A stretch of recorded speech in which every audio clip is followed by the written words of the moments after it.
नमस्कार दोस्तों, स्वागत है आपका एक बार फिर मेरे चैनल पे। तो शुरुआत करते हैं आज के मौसम के बारे में।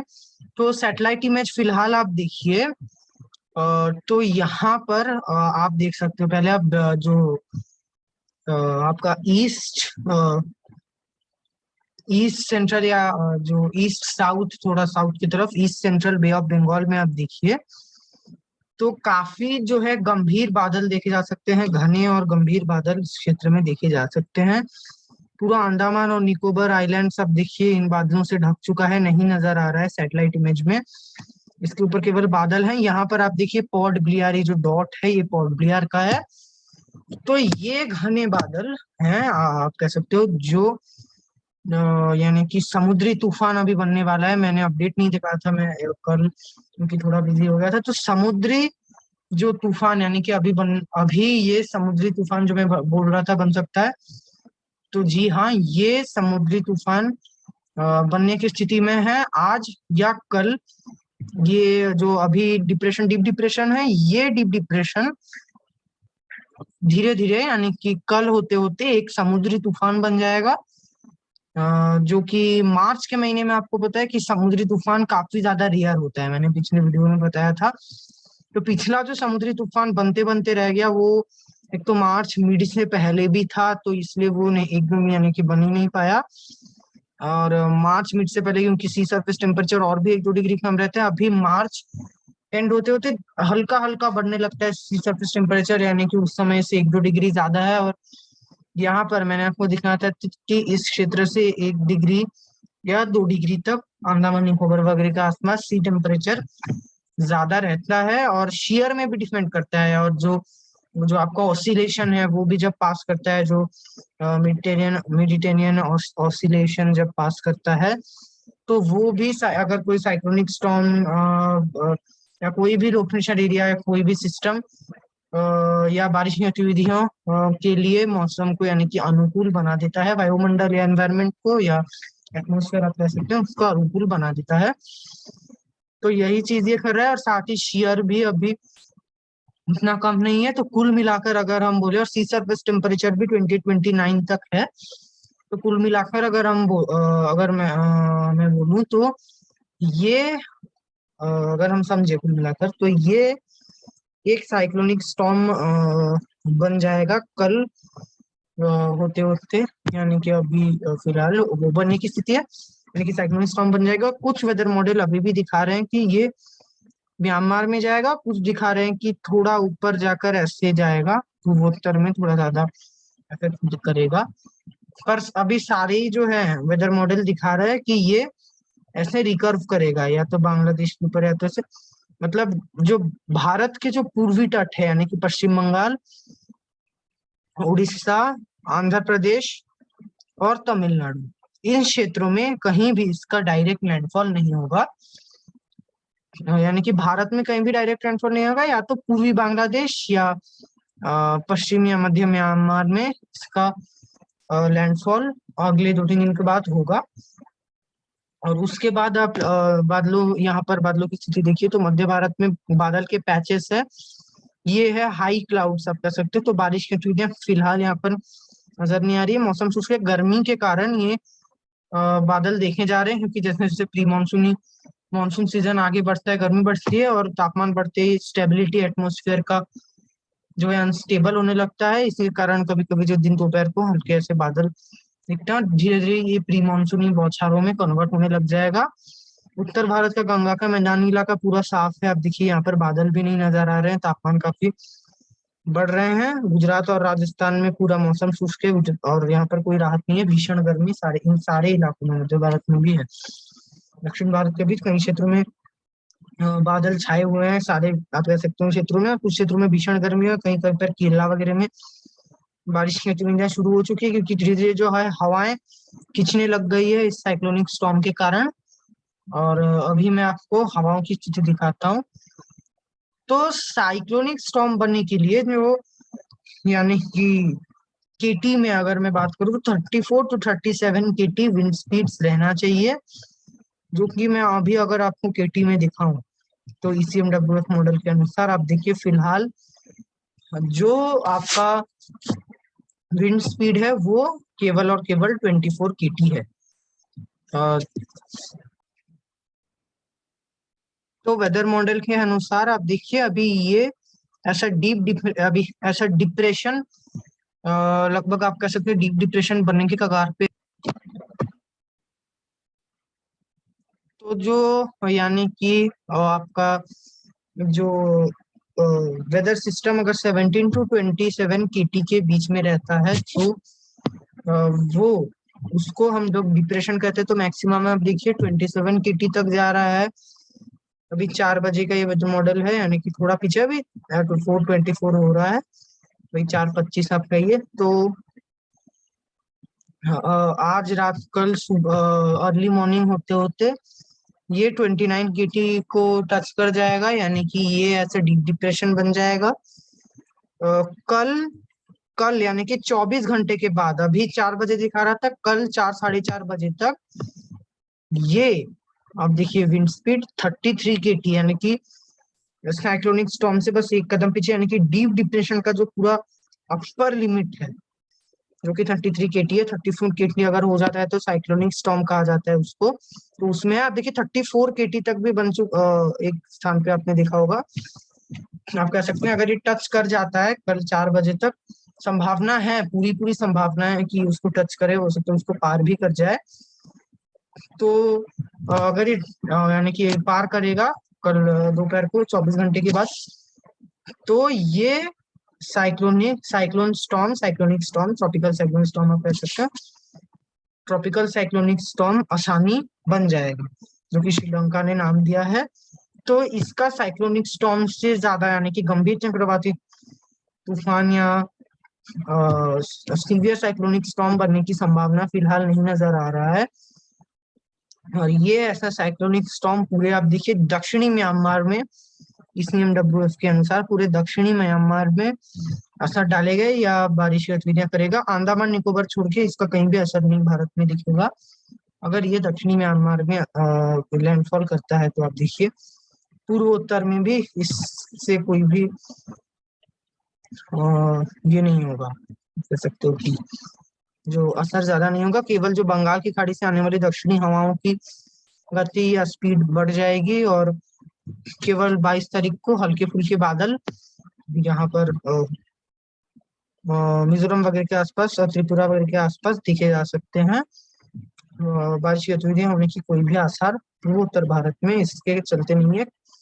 23 तारीख को इसका इनडायरेक्ट इफेक्ट अरुणाचल प्रदेश के कुछ एक इलाकों में दिखेगा। काफी लाइट रेन, यानी कि जो मेन डैमेज होता है वो हैवी रेन और हैवी विंड स्पीड से होता है, तो उसका यानी कि उसका कोई भी असर पूर्वोत्तर राज्यों में इस साइक्लोनिक स्टॉर्म के कारण नहीं दिखेगा, और ये पूरा पूरा असर म्यांमार में डालेगा। जीएफएस वेदर मॉडल अगर मैं आपको दिखा दूं तो इसमें आप देखिए ये संकेत जो दिखा रहा है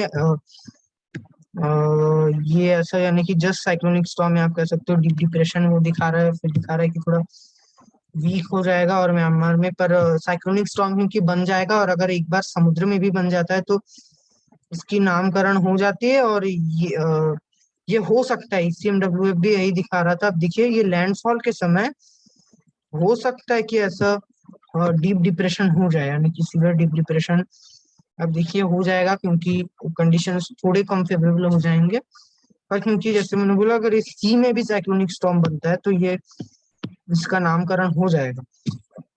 तो जीएफएस के अनुसार ये दक्षिणी म्यांमार में ईसीएमडब्ल्यूएफ ने जो यहाँ पर दिखाया था कि यहाँ पर ना होकर के यहाँ होगा। अब देखिए ये जो पूर्वोत्तर के और करीब यानी कि उत्तरी म्यांमार के इलाकों में इसका लैंडफॉल इसके आसपास अब देखिए होगा, सितवे वगैरह के आसपास म्यांमार में होगा।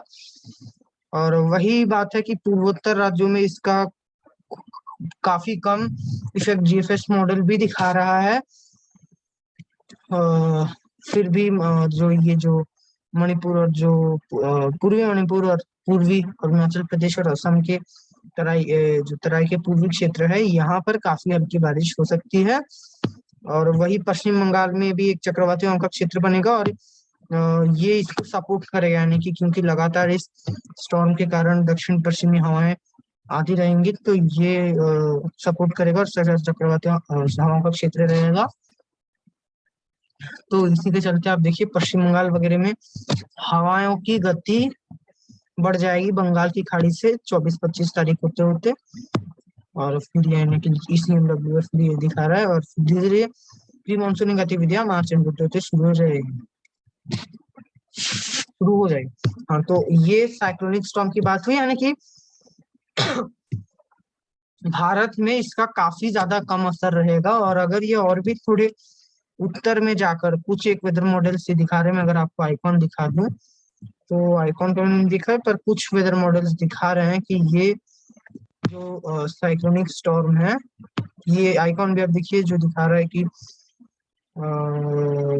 दक्षिणी म्यांमार के आसपास ही लैंडफॉल करेगा। कुछ एक वेदर मॉडल दिखा रहे हैं कि ये यहाँ यहाँ पर लैंडफॉल करे, अभी भी पूर्वी बांग्लादेश में ऐसे। तो अगर ये ऐसे भी जाता है, तो क्योंकि ये सिर्फ साइक्लोनिक स्टॉर्म है और ये थोड़े जल्दी कमजोर भी हो सकता है, यहाँ पर अगर जाता है तो सी सरफेस टेम्परेचर में अगर यहाँ का और यहाँ दोनों जगह को कंपेयर करता हूँ, तो यहाँ पर अभी अभी बढ़ने लग गए हैं। आपने देखा होगा जो 25 के नीचे थे, 25 के ऊपर 26-27 आया है।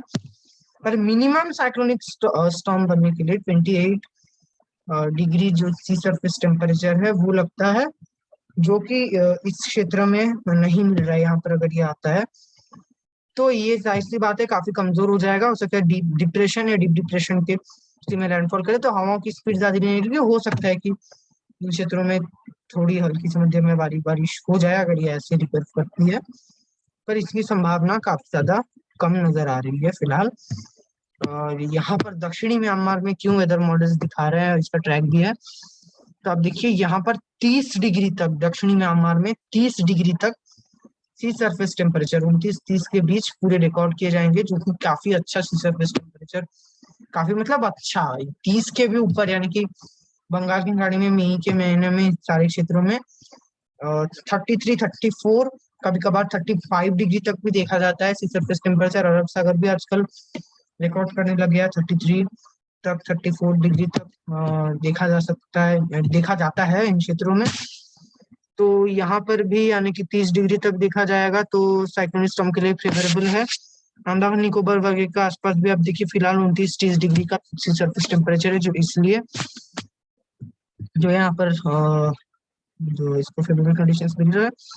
और यहाँ पर जो GFS दिखा रहा था जाएगा, वीक हो जाएगा। अब देखिए यहीं से सी सरफेस टेम्परेचर कम होने लग जाएगा 27 डिग्री, और मिनिमम 28-29 डिग्री साइक्लोनिक स्टॉर्म बनने के लिए सी सरफेस टेम्परेचर चाहिए ही चाहिए, जो कि भारतीय तट के आसपास 28 डिग्री है। और वो जस्ट बॉर्डर लाइन है, 28 में भी उतना यानी कि एकदम काफी बढ़िया जो है नहीं मिलता है। भारतीय तट के आसपास ज्यादातर इलाकों में अब देखिए 28 डिग्री ही है, स्पेशली मध्य सागर में। यहाँ तट के आसपास हो जाता है, थोड़ा लैंड का इफेक्ट आ जाता है तो 28-29 तक, क्योंकि यहाँ पर 28-27 के ऊपर नहीं उठ रहा है टेम्परेचर। तो इन कहीं भी इलाकों में भी नहीं जाने की भी संभावना नहीं है, और जाने से भी वीक हो जाएगा। पर फिलहाल इसलिए साइक्लोनिक स्टॉर्म का ट्रैक ज्यादातर वेदर मॉडल्स यहाँ दिखा रहा है, कुछ यहाँ पर भी दिखा रहे हैं इन क्षेत्रों में।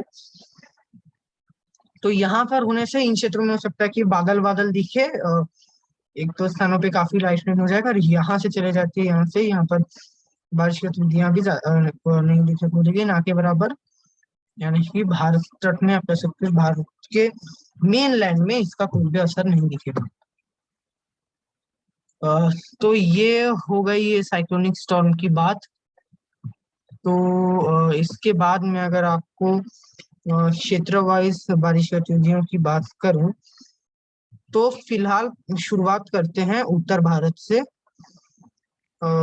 तो उत्तर भारत में एक पश्चिमी विक्षोभ बना हुआ है, बरकरार है, और इसी पश्चिमी विक्षोभ के सपोर्ट में एक फीबल चक्रवाती हवाओं का क्षेत्र पंजाब जो है उत्तरी राजस्थान पर बना हुआ है। विपरीत चक्रवाती हवाओं का क्षेत्र जो राजस्थान पर बना हुआ था, राजस्थान यहाँ पर अरब सागर में, वो हट चुका है। और लगातार अभी गुजरात के जो कच्छ के इलाके में आप देखिए जो हवाएं हैं वो अरब सागर से आने लग गए हैं कुछ एक क्षेत्रों में। इसके चलते तापमान में थोड़ी गिरावट देखने को मिली है। और पंजाब में जो चक्रवाती हवाओं का क्षेत्र है, इसको उतनी नमी नहीं मिल रही है, पर मिल रही है, यानी कि अरब सागर से थोड़ी थोड़ी नमी वाली हवाएं आ रही है, बंगाल की खाड़ी से नहीं आ पा रही है, पर अरब सागर से थोड़ी नमी मिलने के चलते और पश्चिमी विक्षोभ में जो नमी है उसके चलते यहाँ पर आज पंजाब के कुछ इलाकों में, जो गुरदासपुर हो गया आपका, अमृतसर वगैरह में मध्यम, गुरदासपुर वगैरह में हल्की बहुत जो थंडर स्टॉर्म के साथ या बादल के गर्जना के साथ बारिश की गतिविधियां देखी जा सकती है। हरियाणा के कुछ क्षेत्रों में आज गरज के साथ बूंदाबांदी हो सकती है। पश्चिमी उत्तर प्रदेश में भी वही रहेगा। दिल्ली एनसीआर में बादल देखे जा सकते हैं। फिलहाल कुछ क्षेत्रों दिल्ली एनसीआर में बादल छाए हुए हैं। तो ये स्थिति बनी हुई है। उत्तर भारत में पहाड़ों में हल्की एक दिशा से मध्यम बर्फबारी हो रही है। तापमान में अगर दिखा दूं तो पंजाब में, क्योंकि बारिश की दिन चल रही है, देखिए 21, 22 है। दिल्ली एनसीआर वगैरह में भी 32 डिग्री ही तापमान देखा जा रहा है, क्योंकि जो राजस्थान वगैरह से जो पश्चिमी दिशा से जो हवाएं आ रही थी उसमें इस पश्चिमी विक्षोभ के कारण रुकावट हो चुकी है। पर अलवर वगैरह में, जो उत्तरी राजस्थान, अलवर, चूरू, यहाँ पर आज भी 35 to 36 डिग्री तक तापमान देखा जा सकता है। उत्तरी राजस्थान में भी जो है आपका तापमान कुछ गिर सकते हैं। और जो शिमला वगैरह के आसपास, कुल्लू, इस क्षेत्र में जो हीट वेव चल रही थी और जो भीषण गर्मी पड़ रही थी, यानी कि पहाड़ों के हिसाब से देखा जाए तो काफी भीषण गर्मी थी, तो उससे भी बारिश राहत देगा। चंडीगढ़ वगैरह में भी आज बारिश की गतिविधियां हो सकती है। कल होते होते ये बारिश की गतिविधियां उत्तर भारत से हट जाएंगी। आज रात या कल अर्ली मॉर्निंग से ही मतलब पहाड़ों में हल्की बर्फबारी जारी रहेगी, पर ये जो चक्रवाती हवाओं का क्षेत्र था वो हट जाएगा। कल से एक बार फिर उत्तर पश्चिमी हवाएं गंगा के मैदानी इलाकों कई, यानी कि बिहार तक और पश्चिम बंगाल के कुछ एक जो का झारखंड से सटे हुए कुछ जिलों में चलने की संभावना है। पश्चिम बंगाल में, क्योंकि दक्षिणी हवाएं अभी धीरे धीरे प्रबल हो रही है, तो इस क्षेत्र में उत्तरी दिशा से हवाएं नहीं आएंगी, मतलब नहीं चल पाएंगे। तो उत्तरी हवाओं के चलते मौसम शुष्क और साफ हो जाएगा। तो दिल्ली एनसीआर वगैरह में एक बार फिर पारा ऊपर उठ सकता है। दिल्ली में एक बार फिर 35 डिग्री रिकॉर्ड हो सकता है। चूरू, अलवर वगैरह में और भी 1-2 डिग्री तापमान में बढ़ोतरी देखी जा सकती है इन्हीं हवाओं के चलते। पश्चिमी राजस्थान में इस हवाओं के चलते थोड़ी राहत हो सकती है। 1-2 डिग्री तापमान में गिरावट देखी जा सकती है। गुजरात में इसका कोई खास असर नहीं देखने को मिलेगा इन हवाओं का। और ये जो हवाएं हैं ये यानी कि खास किसी इलाके की तापमान नहीं गिरा पाएंगे। पंजाब में भी ये हवाएं, आप देखिए पंजाब में भी तापमान को नहीं गिरा पा रही है ज्यादा। तो दूसरे इलाकों की अगर बात ना करें तो वही अच्छा है, क्योंकि पंजाब ही पहला स्टेट होता है, यानी कि जो बर्फीली हवाएं आती है इस प्रकार आती है। पाकिस्तान से इंटर करती है पंजाब वगैरह में, पंजाब में इंटर करती है पहले, पंजाब, उत्तरी राजस्थान। तो यहाँ पर पहले तापमान गिरता है, यानी कि हवाएं थोड़ी वीक होने से भी यहाँ पर तापमान को गिरा देती है। वीक और मतलब अगर थोड़ी भी ठंडी होती है, पर यहीं पर तापमान ज्यादा नहीं गिरा। हो सकता है 1 डिग्री कुछ क्षेत्रों में 2 डिग्री गिर जाए, उसकी संभावना काफी कम है। तो दूसरे इलाकों में इसका कोई भी असर नहीं देखने को मिलेगा। उल्टा जो है लू जैसे आसार बन सकते हैं। कुछ क्षेत्र जैसे फैजाबाद, लखनऊ वगैरह में पारा 39 डिग्री तक जा सकता है। हीट वेव जैसी स्थितियां बन सकती है, पर हीट वेव नहीं आएगा, यानी 40 डिग्री के जब पार जाता है तापमान तब हीट वेव आता है। गुजरात में भी आप देखिए मुश्किल से 40 डिग्री टच होगा, तो उसके पार नहीं जाएगा। तो हीट वेव जैसी स्थितियां रहेंगी, पर हीट वेव नहीं आएगी। मध्य भारत में भी वही स्थितियां रहेंगी। कल उत्तरी हवाएं चलना शुरू हो जाएंगी। मौसम शुष्क और साफ रहेगा। थोड़े मोटे बादल दिन के समय यहाँ मध्य भारत में देखे जा सकते हैं, आई क्लाउड्स। तो ये उत्तर भारत का बात रहेगा। हम लोग अगले 48 आवर्स तक ही इस वीडियो में मैं डिस्कस कर रहा हूँ, और 22-23 तारीख तक डिस्कस कर लेते हैं। तो 22 तारीख को ये जो उत्तर पश्चिम दिशा से जो हवाएं हैं, उत्तरी हवाएं उत्तर भारत के गंगा के मैदानी इलाकों में काफी तेजी से चल सकती है। हालांकि मध्य भारत में इसमें 22 तारीख को थोड़ी सी जो है कमी आ सकती है, यानी कि स्पीड में इस साइक्लोनिक स्टॉर्म के चलते। पर उत्तर भारत के मैदानी इलाकों में इसका ज्यादा असर नहीं दिखेगा। मैं अगर आपको स्पीड दिखा दूं किलोमीटर पर आवर में, अब देखिए 24 किलोमीटर पर आवर तक जो हवाएं हैं वो चल सकती है। तापमान को ये नहीं गिरा पाएंगे, हो सकता है कि थोड़ा 1 डिग्री तक फील साइक टेम्परेचर को घटा दे, टेम्परेचर को घटा दे। पर अब देखिए 35 36 वो 34 आ सकता है। पंजाब में जो 30 डिग्री के ऊपर था वो हो सकता है 30 डिग्री तक आ जाए, पर ज्यादा कुछ असर नहीं दिखेगा। जैसे कि मैंने बोला इसका ज्यादा असर नहीं दिख पाएगा। और एक एंटी साइक्लोन बनने जैसी स्थितियां एक बार फिर 22 तारीख को नजर तो आ रही है, पर एंटी साइक्लोन बनने की संभावना काफी कम है। और राजस्थान में तापमान लगातार 40 डिग्री के आसपास पश्चिमी राजस्थान में देखा जाएगा। अगर मैं आपको आगे दिखाऊं तो ये आप देखिए 23 तारीख को पश्चिमी राजस्थान में जो है हो सकता है कि 1-2 डिग्री तापमान गिर जाए, क्योंकि काफी ज्यादा तेजी से जब जो हीट वेव आया था तब ये तो एंटी साइक्लोन बना था या फिर ऐसा कुछ, जो हवाएं हैं वो ऐसे पश्चिमी दिशा से आ रही थी। दक्षिण पश्चिम दिशा से आने से भी इतनी ज्यादा तेज नहीं थी, तो काफी ज्यादा तेजी से 23 तारीख को दक्षिण पश्चिमी दिशा से हवाएं आएंगी। एक हो सकता है कि लो प्रेशर एरिया जैसी स्थितियां, यानी कि लो प्रेशर यहाँ पर विकसित हो, हवाएं ऊपर उठे, ट्रफ या फिर एक साइक्लोनिक सर्कुलेशन उत्तर भारत में विकसित हो। इसी के चलते काफी ज्यादा तेजी से दक्षिण पश्चिमी हवाएं आएंगे। 1-2 स्थानों पे तापमान थोड़े गिर सकते हैं, पर ज्यादा कुछ खास असर नहीं दिखेगा। ह्यूमिडिटी लेवल भी काफी ज्यादा कम रहेंगे। कुछ ये हवाएं यहाँ पर असर नहीं डाल पाएंगे। केवल ये जो दक्षिण पूर्वी राजस्थान के 1-2 स्थानों पे हल्के बादल देखे जाएंगे। आगे भी यही स्थितियां उत्तर भारत में जारी रहेगी। 24 तारीख होते होते एक बार फिर जो राजस्थान में पश्चिमी हवाएं, ये तो 5 बजे 3 बजे मैं आपको दिखाऊं तो पश्चिमी हवाएं चलना शुरू हो जाएंगी। एक चक्रवाती हवाओं का क्षेत्र पंजाब में विकसित होगा, पंजाब के सटे हुए हरियाणा पर। इसी के चलते थोड़ी तेजी से जो हवाएं हैं वो पश्चिमी राजस्थान में चल सकती है। बीकानेर वगैरह में देखिए पश्चिमी हवाएं चलेंगी, और पश्चिमी हवाएं तापमान को बढ़ा सकती है। और यही हवाएं दिल्ली एनसीआर और पूरे उत्तर प्रदेश पे पहुंचेंगी, इसी के साथ मध्य प्रदेश में, और हल्की रिकर्व होकर छत्तीसगढ़ में। तो सारे इलाकों में तापमान बहुत बढ़ सकते हैं। तो आगे की बात मैं बाद में करूंगा, 24-25 तारीख तक बात कर लेता हूँ। उसके आगे मैं अगले वीडियो में बात करूंगा। 25 तारीख को भी हवाओं की जो दिशा है लगभग वैसी रहेगी, थोड़ी मोड़ी चेंजेस आ सकती है। अगर ये अभी उत्तरी दिशा से भी ऐसे हवाएं चलती है, उत्तर पश्चिम दिशा से भी, तो कुछ खास यानी कि असर नहीं डाल पाएंगे, क्योंकि अभी तापमान बढ़ चुके हैं। आप देखिए सारे इलाकों में काफी ज्यादा तापमान देखिए। हीट वेव पाकिस्तान के इन क्षेत्रों में देखी जाएगी 25 तारीख को, पर राजस्थान में, पश्चिमी राजस्थान में भी 40 डिग्री के ऊपर तापमान जाने की संभावना काफी कम है। तो हीट वेव नहीं रहेगी, पर हीट वेव जैसी स्थितियां रह सकती है, यानी कि लगभग पूरे बॉर्डर में, जो हीट वेव से जस्ट पहले के बॉर्डर में। और ये जो हवाएं हैं वो बिहार और उत्तरी पश्चिम बंगाल तक आएंगी, पर पश्चिम बंगाल में स्थितियां थोड़ी अलग रहेंगी। मैं वो पूर्वी भारत के इसमें बात करूंगा।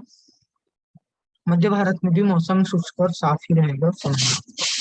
मध्य भारत में की भी मैं हालांकि अलग से बात करूंगा। तो उत्तर भारत में 25 तारीख तक यानी कि अभी ये पश्चिम विक्षोभ चला जाएगा, उसके बाद कोई खास वेदर एक्टिविटी ज्यादा होने की संभावना नहीं है। मैदानी इलाकों में, पहाड़ों में हल्के फुल्के पश्चिमी विक्षोभ 23-24 तारीख को एक पश्चिमी विक्षोभ आने की संभावना है, जो कि पहाड़ों में हल्की बारिश देगा। चक्रवाती हवाओं का क्षेत्र इसके चलते बनेगा, वो बताना भूल गया। पर ये चक्रवाती हवाओं का क्षेत्र गर्मी को बढ़ाएगा, यानी कि कम नहीं कर पाएगा, 1-2 डिग्री बढ़ा सकता है। तो अभी ये हो गई उत्तर भारत की बात। तो इसके बाद हम बात करते हैं पूर्व भारत की। तो पूर्वी भारत में कोई ज्यादा खास वेदर एक्टिविटी होने की संभावना नहीं। उत्तर पूर्व में भी ये साइक्लोनिक स्टॉर्म के चलते ये कब लैंडफॉल करेंगे म्यांमार में, मैं अगर आपको बता देता हूँ तो ECMWF के अनुसार आप देखिए, अब ये पूरे दक्षिण में नहीं, यानी कि एकदम दक्षिण में इसे सटे हुए यहीं पर, यानी कि यहीं पर ये जो है लैंडफॉल कर जाएगा, इसे सटे हुए जब जाएगा तो ये पूरा फुल लैंडफॉल यानी कि करेगा 22 तारीख की शाम तक, ये पूरा लैंडफॉल कर देगा, यानी कि नेक्स्ट 48 आवर्स में ये लैंडफॉल कर सकता है। तो इस स्टॉर्म के चलते 22 तारीख होते होते हवाएं पश्चिमी हो जाएंगी, क्योंकि स्टॉर्म थोड़े दक्षिण में रहेगा तो बंगाल की खाड़ी में पश्चिमी हो जाएंगे, तो पश्चिम बंगाल में दक्षिणी हवाओं की कमी आएगी और हवाओं में थोड़ा ये जो है मिक्सचर हो जाएगा। 23 तारीख होते होते एक बार फिर, यानी कि फिलहाल जो हवाएं दक्षिणी हवाएं धीरे धीरे तेज होंगी, 22-23 तारीख होते होते ये तेज हो जाएंगी, तो फिर एक बार फिर, और 23 तारीख के दोपहर को हल्की प्री मानसूनी गतिविधियां कोलकाता और उसके नीचे जो बरईपुर वगैरह में हल्की प्री मानसूनी गतिविधियां हो सकती है। कॉन्फ्लुएंस जोन बनने की स्थिति है उड़ीसा और पश्चिम बंगाल में, यहाँ से उत्तर पश्चिमी दिशा से हवाएं आएंगी और यहाँ पर आपकी जो दक्षिणी हवाएं आएंगी। उत्तर भारत में एक ट्रफ रेखा रहेगी, पर इसका असर पहाड़ों में थोड़ा मोटा दिखेगा, पर मैदानों में नहीं दिखेगा। पूर्वी भारत में वो रिलेटेड नहीं है, पर पूर्वी भारत में कॉन्फ्लुएंस जोन बनने की स्थिति है और पश्चिम बंगाल में हल्के बादल देखे जा सकते हैं। इसी के चलते 24 तारीख को भी जो दक्षिणी हवाएं कोलकाता वगैरह में क्योंकि तेजी से आ रही है तो यहाँ पर होगी, और पूर्वोत्तर में 24 तारीख होते होते दक्षिण पश्चिमी हवाएं आने के चलते असम त्रिपुरा के कुछ एक क्षेत्रों में लाइट ट्रेन शुरू हो जाएगी, अरुणाचल प्रदेश में लगातार जारी रहेगी बारिश, मेघालय में भी बारिश की गतिविधियां जारी रहेगी और नमी बढ़ी रहेगी, यानी कि जो है एक चक्रवाती हवाओं का क्षेत्र लगभग 23-24 तारीख 24-25 तारीख को बनने की संभावना यहाँ पर है। एक ट्रफ रेखा भी बन सकती है।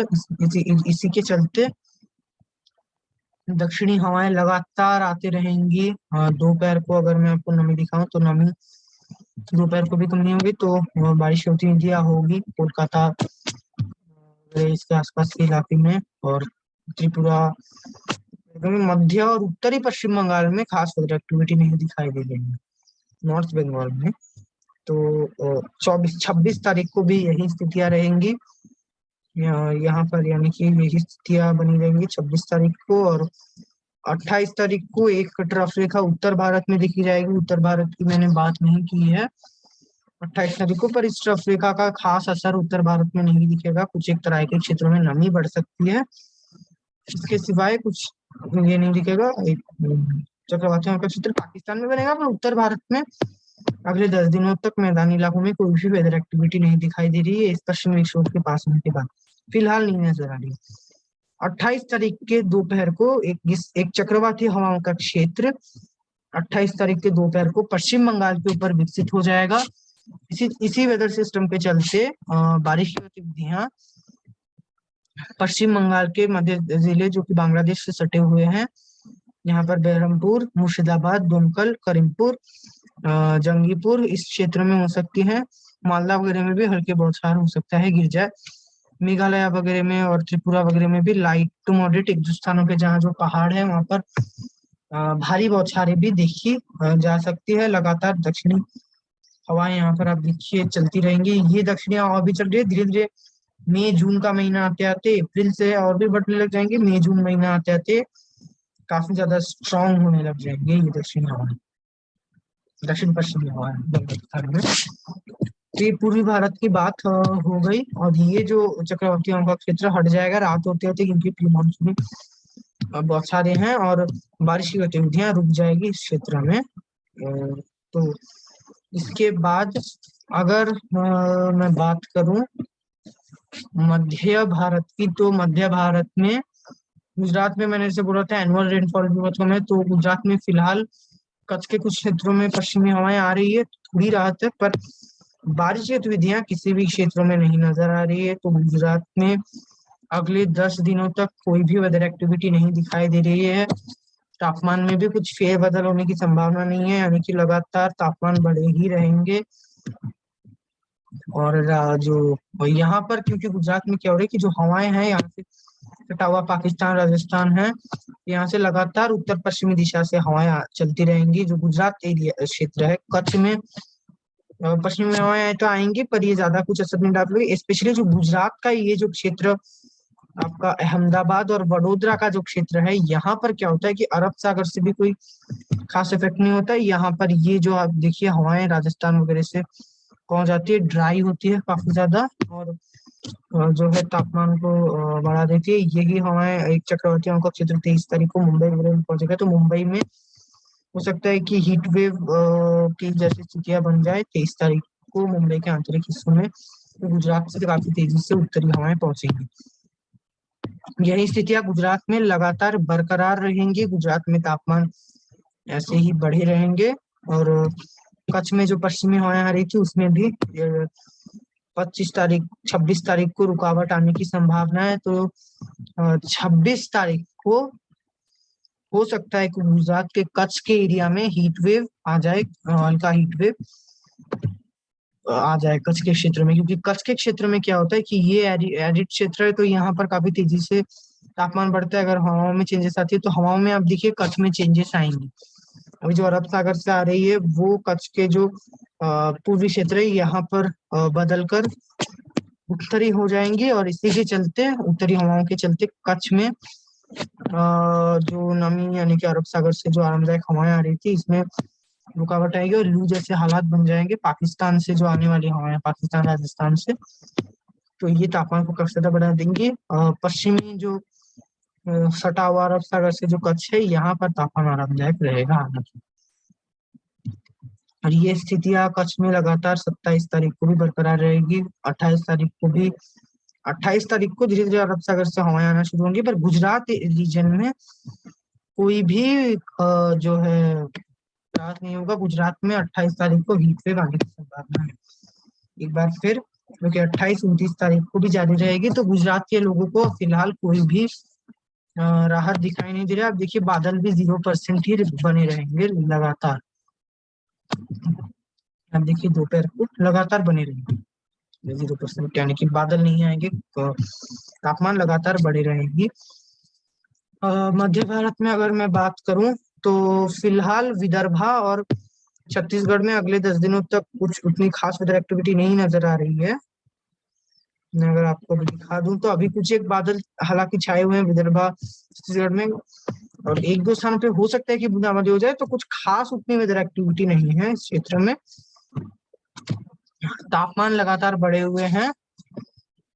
देखिए, और कल 22-21 तारीख होते होते उत्तरी हवाएं एक बार फिर पहुंचने लग जाएंगी, तो लू तो नहीं चलेगी, जैसे उसकी जैसी स्थितियां रह सकती है। विदर्भ में 38-39 तक पहुंच सकता है तापमान। छत्तीसगढ़ में 35 के ऊपर लगातार बरकरार रहेगा तापमान, और आप देखिए 23 तारीख होते थे 40 डिग्री के आसपास यहाँ पर तापमान आने की संभावना 38 डिग्री तक लगातार बरकरार रहेगा। 25 तारीख को भी, 25 तारीख को 39 डिग्री में अगर आपको रायपुर में दिखाऊं तो यहाँ पर ऐसे ही यानी कि तापमान बरकरार रहेगा। हालांकि 27 तारीख को इसमें थोड़ी कमी आने की संभावना 36 डिग्री हो जाएगा, क्योंकि थोड़ी पूर्वी हवाएं आने की संभावना 27 तारीख को है। पर ये बारिश की गतिविधियां अगर मैं आपको दिखाऊं तो बारिश की गतिविधियां नहीं दे पाएगा, और लगातार यानी कि हो सकता है कभी कभार हल्के फुल्के बादल दिन के समय देखे जाए अगले दिनों में, पर बारिश की गतिविधियां अगले 10 दिनों तक इस क्षेत्र में नजर नहीं आ रही है। और जैसे यानी कि उत्तरी हवाएं आएंगी और भी तापमान में बढ़ोतरी ये देंगी, क्योंकि 28-29 तारीख से एक बार फिर शुरू हो जाएंगी, और यहाँ पर यानी कि कोई भी ऐसा खास वेदर सिस्टम बनने की संभावना नहीं है, और तापमान लगातार बढ़े रहेंगे। इसके बाद अगर मैं बात करूँ तो तेलंगाना वगैरह में हो सकता है कि कभी कभार प्री मानसूनी गतिविधियां देखी जाए, अभी जैसे देखी जा रही है तो ये देखी जाएंगी और कभी कभार, पर उतनी कुछ खास वेदर एक्टिविटी तेलंगाना में भी होने की संभावना है नहीं। अभी मैं अगर बात करूं दक्षिण भारत की, तो आंध्र प्रदेश और रायलसीमा में फिलहाल बौछारों के साथ हल्की बारिश देखी जा रही है, और ये कल भी देखी जाएगी। परसों भी कुछ क्षेत्रों में देखी जा सकती है। उड़ीसा में भी हो सकता है कि कल, मैं बताना भूल गया उड़ीसा की बात, तो उड़ीसा में मौसम शुरू रहेगा फिलहाल। कल हो सकता है देखी जाए, कल 23 तारीख को भी आंध्र प्रदेश उड़ीसा में, और 24 25 26 तारीख को भी ऐसे, यानी कि दोपहर के समय। हालांकि 27 28 तारीख होते होते इसमें कमी आ जाएगी उड़ीसा में, पर आंध्र प्रदेश में ऐसी, यानी कि दोपहर के समय काफी लाइट रेन, कोई खास वेदर एक्टिविटी नहीं देखी जाएगी। बाकी समय मौसम शुष्क और साफ बना रहेगा। इसके बाद अगर मैं बात करूँ तो तमिलनाडु की, तो तमिलनाडु में फिलहाल तिरुपति से लेकर के जो मदुरई तिरुवल्लुवर तक है, यहाँ पर कुछ क्षेत्रों में अभी पैची लाइट रेन गरज के साथ हो रही है। तो ये कल दोपहर को भी हो सकती है, चेन्नई वगैरह में भी हो सकती है, 22 तारीख को भी हो सकता है हो जाए, 23 तारीख को भी होने की संभावना है, 24 तारीख को भी आप देखिए तटीय क्षेत्र में स्पेशली होगी। तापमान बढ़ने के बाद 26 तारीख 27 तारीख होती रहेंगी दोपहर के समय लाइट रेन। हालांकि 27 28 को इसमें थोड़ी कमी आने की संभावना है। 28 तारीख को ना के बराबर तमिलनाडु में बारिश होगी, मौसम 28 तारीख को लगभग ज्यादातर शुष्क ही रहेगा। केरला की अगर मैं बात करूं, केरला और तटीय कर्नाटका और इसी के साथ दक्षिणी महाराष्ट्र और मुंबई कोंकण गोवा में, तो फिलहाल कोंकण गोवा के कुछ क्षेत्र गोवा वगैरह में लगातार पश्चिमी हवाएं अभी चल रही है, जो कि रात को इसमें कमी आएगी। तो फिलहाल कुछ क्षेत्रों में जो बारिश की गतिविधियां देखी जा रही है। मुंबई में हो सकता है कि ये आप देखिए जो है 22 तारीख को हीटवेव जैसी स्थितियां देखी जाए कल्याण वगैरह के आसपास, पर ये ज्यादा देर नहीं टिक पाएगा, क्योंकि ये चक्रवाती हवा के क्षेत्र के कारण होगा, ये बनेगा जो कि इसके आसपास अभी पुणे वगैरह के आसपास, पर ये ज्यादा असर नहीं डाल पाएगा। 24 तारीख को एक बार फिर सी ब्रीज चलने के चलते मुंबई में राहत मिलेगा, और 24 तारीख को सांगली सतारा इस क्षेत्र में हल्की बारिश होगी। रत्नागिरी वगैरह में गोवा में हल्की बौछारों के साथ बारिश हो सकती है। 25 तारीख को मुंबई में भी हल्की बारिश देखी जाएगी। सांगली सतारा पुणे वगैरह में लाइट और एक दो स्थानों पे मॉडरेट रेन देखी जा सकती है। 26 तारीख को भी लगातार पश्चिमी हवाएं चलती रहेंगी। तापमान को मुंबई में उतना ये हवाएं नहीं बढ़ने देंगी। मैं अगर आपको तापमान दिखाऊं तो 2 बजे भी आप देखिए जो तापमान है वो 34 डिग्री तक जा रहा है, उसके ऊपर नहीं जा पाएगा, लेकिन जो कि 40 तक चले गए थे उसमें कमी आने की संभावना है। तो पुणे वगैरह में सुबह के समय हल्की आरामदायक सिचुएशन रह सकती है, क्योंकि पश्चिम घाट के सटा हुआ इलाका है, कि थोड़ा हाई जो है लैटिट्यूड में है, लैटिट्यूड में मतलब एल्टीट्यूड सॉरी, तो इसके चलते मिनिमम टेम्परेचर यहाँ पर थोड़े कम रह सकते हैं। मैक्सिमम टेम्परेचर हालांकि लगभग उतनी रहेंगी। बारिश की गतिविधियां गोवा वगैरह में होती रहेंगी दोपहर को, ये जारी रहेंगी। 28 तारीख को भी यही स्थितियां बरकरार रहेंगी गोवा वगैरह में। हालांकि 27 28 से इसमें थोड़ी कमी आ सकती है। दक्षिणांतरिक कर्नाटका में अभी फिलहाल बारिश है। तटीय कर्नाटका में लगातार पूरे क्षेत्रों में एक जो है आप कह सकते हो कि रेन देखी जा रही है लगातार पूरे एक काफी बड़े क्षेत्र में। यहाँ से लेकर के केरला में भी लगातार पश्चिमी हवाएं आते जा रही है। स्टॉर्म के कारण लगातार खींच रही है हवाएं, कल भी खींचे जाएंगे। तो इस क्षेत्र में अभी फिलहाल आज रात को केरला वगैरह में हो सकता है बारिश रुके, एक बार फिर कल दिन होते होते तटीय कर्नाटका केरला में बारिश शुरू हो जाएगी, और यहाँ पर गर्मी का आप कह सकते हो कि प्रकोप काफी ज्यादा कम हो जाएगा बारिश की गतिविधियों के चलते। अब देखिए तापमान 31 डिग्री के ऊपर नहीं उठ पाएगा, लगातार बारिश की गतिविधियां होती रहेंगी क्षेत्र में। 22 तारीख को भी स्थितियां रहेंगी। 22 तारीख को एक चक्रवाती हवा का क्षेत्र केरला के ऊपर बनने की संभावना है, और इसके चलते दक्षिण आंतरिक कर्नाटका में केरला से भी ज्यादा बारिश 22 तारीख को हो सकती है। 23 तारीख को चक्रवाती हवा का क्षेत्र अरब सागर पर विकसित होगा, इसके चलते यानी कि बारिश की गतिविधियां लगातार अभी जारी तो रहेगी, पश्चिमी हवाएं आती रहेंगी। एक ट्रफ रेखा फिलहाल भी एक ट्रफ रेखा केरला और दक्षिण आंतरिक कर्नाटक में बनी हुई है, इसी के चलते लगातार बारिश हुए जा रही है। 24 तारीख को एक एंटी साइक्लोन अरब सागर पर बनेगा, यहाँ पर आप देखिए यहाँ बनेगा, तो ये लगातार दक्षिण पश्चिमी हवाएं या पश्चिमी हवाओं को यहाँ पर लगातार अग्रसर रखेगा। आप देखिए यहाँ पर एक एंटी साइक्लोनिक सिचुएशंस बन सकती है। ज्यादा कुछ प्रेशर में डिफरेंस नहीं, पर थोड़ा 2-3 डिग्री प्रेशर में 2-3 जो pH है डिफरेंस हो सकता है। रात को बारिश में कमी आएगी, हो सकता है हालांकि कुछ एक क्षेत्रों में जारी रहे, पर दिन होते होते कई क्षेत्रों में प्री मानसूनी गतिविधियां यहाँ पर लगातार दिखी जाएगी। 26 तारीख को भी ये स्थितियां रहेंगी। 27 तारीख को बारिश और बढ़ सकती है क्योंकि एक चक्रवाती उनका क्षेत्र एक बार फिर बन जाएगा। 28 तारीख को भी काफी अच्छी बारिश, हल्की से मध्यम बारिश लगातार जारी रहेगी। 29 तारीख को थोड़ी कमी आ सकती है इसमें, फिर भी लगातार बारिश की गतिविधियां अभी जारी रहेगी। तो इस क्षेत्र में आप कह सकते हो कि गर्मी काफी ज्यादा फिलहाल कम हो जाएगा।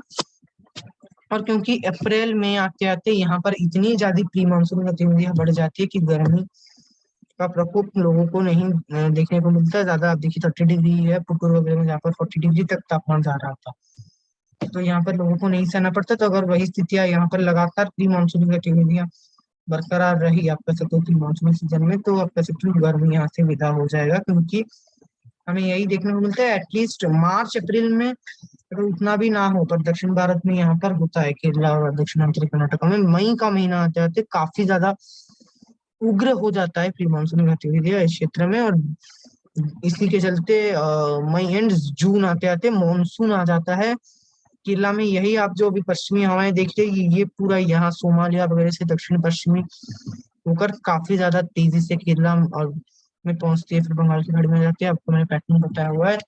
तो यही बारिश मानसून में कन्वर्ट हो जाती है, हालांकि उसमें अभी टाइम लगेगा। और फिलहाल प्री मानसून गतिविधियां बरकरार रहेगी। और अभी सोमालिया वगैरह में भी आप देखिए जो हवाएं पूरे भारत के इस क्षेत्र तक दक्षिण पश्चिमी नहीं पहुंच रही है अभी। जो है अरब सागर में फिलहाल उत्तरी दिशा से ही हवाएं चल रही है। तो फिलहाल जैसे मैंने बोला अभी तो मानसून नहीं आएगा, अभी तो आता भी नहीं है। और कभी कभी आप देखिए सोमालिया में भी यहाँ से उत्तरी हवाएं आ रही है, यानी कि उत्तर पूर्वी हवाएं, तो उल्टी यानी कि उल्टी दिशा है। तो अभी तो मानसून आता भी नहीं है। तो ये स्थितियां अभी जो है जारी रहेंगी अभी यहाँ पर इंडिया में। तो ये रहने वाला है समग्र भारत का मौसम अगले कुछ दिनों तक। आगे के अपडेट्स के लिए देखते रहिए।